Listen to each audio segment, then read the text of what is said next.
عاشقان رسول کے لیے ویسٹ افریقی ملک نائجیریا سے خوشخبری۔ عاشقان رسول کی دینی تحریک دعوت اسلامی نے ترقی کے میدان میں ایک اور سنگ میل عبور کر لیا۔ مینجبر سٹی کی مارکیٹ میں شعبہ خدام المساجد والمدارس کی کوششوں کی بدولت مدنی مرکز فیضان مدینہ کے تعمیراتی کام مکمل ہونے پر اس کا افتتاح کر دیا گیا ہے، جہاں ماہ رمضان کی بابرکت ساعتوں میں باقاعدہ 5 وقتہ نمازوں اور نماز تراویح اور دیگر دینی کاموں کا سلسلہ بھی جاری ہے۔ افتتاح کے موقع پر سنت بھرے اجتماع کا انعقاد بھی کیا گیا، جس میں علماء کرام اور مینجبر سٹی کی مارکیٹ سے تعلق رکھنے والے کاروباری حضرات و مقامی عاشقان رسول کی شرکت ہوئی۔ نیز نگرانی نائجیریا کابینہ کا سنت بھرا بیان ہوا۔ اسی دوران اس کا مقامی زبان میں بھی خلاصہ بیان کیا گیا۔ فیضان مدینہ میں باقاعدہ با جماعت نماز کی ادائیگی کا سلسلہ ہوا اور اللہ پاک کے حضور دعا بھی مانگی گئی۔ اس مدنی مرکز فیضان مدینہ کے حوالے سے نگرانی نائجیریا کابینہ نے مدنی خبروں کو بتایا۔ الحمدللہ عز و جل نائجیریا کے عاشقان رسول کے لیے خوشخبری۔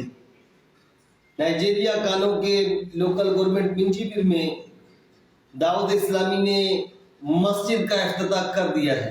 مسجد مارکیٹ کے چیئرمین اور اس کے ساتھ ساتھ دیگر جو مارکیٹ کمیٹی کے عہدیداران ہیں انہوں نے شرکت کی، اور انشاءاللہ العزیز اس مسجد میں ہفتہ وار اجتماع ہوگا اور مدرسۃ المدینہ بانگان یعنی بڑے اسلامی بھائیوں کو قرآن پاک سکھایا جائے گا، اور اس کے علاوہ انشاءاللہ العزیز مسجد میں وقتاً فوقتاً دینی کاموں کا بھی سلسلہ رہے گا۔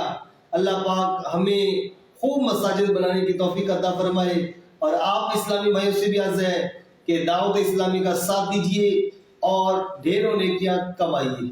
واضح رہے کہ مینجبر سٹی نائجیریا میں دعوت اسلامی کے تحت قائم ہونے والے مدنی مرکز فیضان مدینہ میں ناظرہ قرآن پاک کی تعلیم کے لیے مدرسۃ المدینہ اور بڑی عمر کے افراد کے لیے مدرسۃ المدینہ بالغان کا قیام بھی ہوگا، اور اسی کے ساتھ نیکی کی دعوت عام کرنے کے لیے ہفتہ وار سنت و برا اجتماع و دینی کاموں کا سلسلہ ہوا کرے گا، جبکہ سنتوں کی خدمت کے لیے مدنی قافلے بھی راہ خدا میں سفر فرمائیں گے۔